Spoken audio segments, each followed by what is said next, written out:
Iran Israel युद्ध के बीच सबसे ज्यादा चर्चा होर्मुज स्ट्रेट की हो रही है। होर्मुज स्ट्रेट की वजह से भारत को भी बड़ा नुकसान हो रहा है। भारत के कई जहाज होर्मुज के आसपास फंसे हुए हैं। सरकार की तरफ से बताया गया कम से कम 28 ऐसे जहाज हैं जो होर्मुज के आसपास के इलाकों में फंसे हैं। 24 पश्चिमी हिस्से में और 4 पूर्वी हिस्से में फंसे हुए हैं। ऐसे में बड़ा सवाल यह है कि आखिर होर्मुज भारत के लिए इतना जरूरी क्यों है और होर्मुज में जो बाधा पैदा हुई है उससे भारत को क्यों तकलीफों का सामना करना पड़ा है।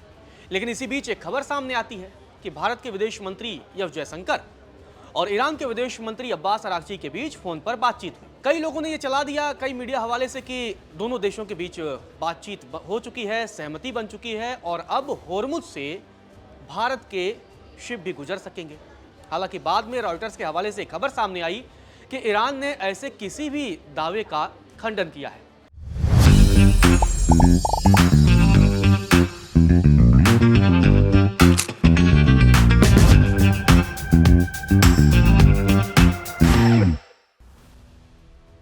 क्योंकि ईरान की तरफ से अब तक जो भी बयान सामने आते रहे उसमें यही कहा जाता रहा कि सिर्फ चीन के ही जहाज यहां से गुजरेंगे, बाकी किसी भी देश के अगर जहाज यहां पर आते हैं तो उसे मार गिराया जाएगा।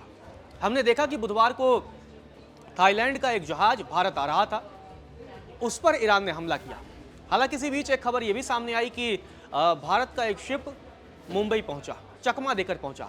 अब एक एक करके आपको ग्राफिक्स के जरिए समझाता हूं कि आखिर होर्मुज भारत के लिए जरूरी क्यों है, होर्मुज के आसपास भारत के लिए क्या सिचुएशन है और कितने जहाज फंसे हैं, कितने लोग वहां पर फंसे हुए हैं। भारत के विदेश मंत्री एस जयशंकर और अरागची के बीच बातचीत हुई है। भारतीय जहाजों को होर्मुज से गुजरने की मंजूरी, ऐसी खबरें सामने आई, बाद में खंडन हुआ।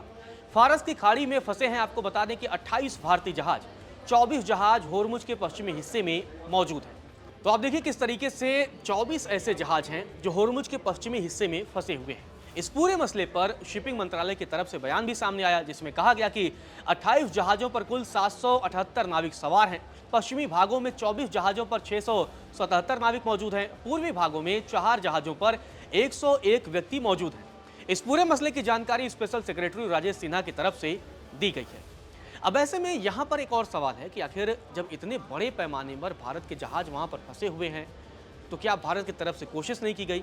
निश्चित तौर पर भारत की तरफ से कोशिश की गई है। भारत के विदेश मंत्री लगातार दुनिया के तमाम देशों के साथ बातचीत कर रहे हैं, मिडिल ईस्ट के कई देशों के साथ बातचीत कर रहे हैं और ईरान के भी विदेश मंत्री के साथ उन्होंने बातचीत की थी। हालांकि इसी बीच एक ऐसा जहाज रहा जो चकमा देकर होर्मुज में अपने रडार को बंद कर वहां से निकला है और मुंबई पोर्ट पहुंचा है। अब होर्मुज का भारत पर असर क्या है, जरूरी क्या है, ये समझ। आपको बता दें कि होर्मुज स्ट्रेट भारत के लिए अहम ऊर्जा जीवन रेखा है और यहाँ कच्चे तेल का भारत जो भी आयात करता है लगभग 80% से ज्यादा भारत अपनी जरूरतों का कच्चा तेल आयात करता है और होर्मुज के रास्ते 46 से लेकर 70% कच्चा तेल होर्मुज से आता है। हालांकि सरकार का कहना था कि एक वक्त इस रास्ते से 70% से ज्यादा कच्चा तेल भारत मंगाता था, लेकिन अब ये आंकड़ा गिरकर 55% के आसपास आ चुका है। और आपको बता दें कि भारत अपनी एलपीजी का 60% हिस्सा अन्य देशों से आयात करता है और इनमें से 90% हिस्सा एलपीजी का होर्मुज के रास्ते ही भारत आता है।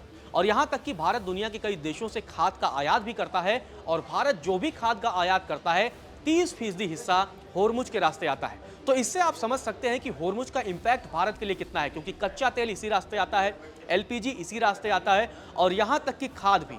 अब आप देखिए कि कच्चा तेल कि अगर प्रभावित होता है तो डीजल और पेट्रोल के दाम सीधे बढ़ते हैं जिससे महंगाई बढ़ जाती है। इसके अलावा आप देखिए कि एलपीजी को लेकर जब दिक्कतें आएंगी, भारत में लगातार होर्मुज के जरिए अगर ये एलपीजी नहीं आ पाएगी तो उसके बाद से एलपीजी को लेकर आपने देखा होगा किस तरीके से महंगाई भी बढ़ी है, सरकार की तरफ से भी कीमतें बढ़ाई गई। दूसरी तरफ किसानों के लिए भी होर्मुज बहुत जरूरी है, खासकर भारत के संदर्भ में, क्योंकि 30% खाद इसी रास्ते से भारत आता है। तो ऐसे में खादों पर अगर ये इम्पैक्ट आएगा, अगर खादों की आपूर्ति में बाधा आएगी तो किसानों पर इसका सीधा असर पड़ेगा। आगे ये समझने की कोशिश करते हैं कि आखिर और रणनीतिक तौर पर भी होर्मुज भारत के लिए कितना जरूरी है। आपको बता दें कि होर्मुज स्ट्रेट अन्य रास्तों की तुलना में 5 से 7 दिनों की इस रास्ते से बचत होती है। मतलब भारत अगर दुनिया के अन्य रास्तों को अपनाता है तो उनमें 5 से 7 दिनों का ज़्यादा वक्त लगता है। ऐसे में होर्मुज के जरिए 5 से 7 दिन बचते हैं, तो ये अपने आप में एक बड़ी बचत है। इसके अलावा मिडिल ईस्ट और पश्चिम एशिया के लिए ये प्रमुख मार्ग है। इन देशों के साथ व्यापारिक संबंध स्थापित करने में होर्मुज की बड़ी भूमिका है। सऊदी अरब हो, यूएई हो, कुवैत के लिए ये बेहद ही आसान मार्ग है। और मुंबई पोर्ट पर जो जहाज आया है वो भी सऊदी अरब से आया था। इसके अलावा आपको बता दें कि 40 देशों से भारत कच्चा तेल आयात करता है, तो इसमें होर्मुज की भूमिका बहुत अहम हो जाती है। इसीलिए जब होर्मुज में तनातनी है, होर्मुज भी युद्ध में एक तरीके से युद्ध का उसको भी सामना करना पड़ रहा है, ईरान की चेतावनी है, इसीलिए होर्मुज भारत के लिए भी बहुत अहम हो जाता है। कच्चा तेल, खाद और एलपीजी सब यहाँ पर फंसे हैं और इसीलिए होर्मुज भारत के लिए बेहद जरूरी है।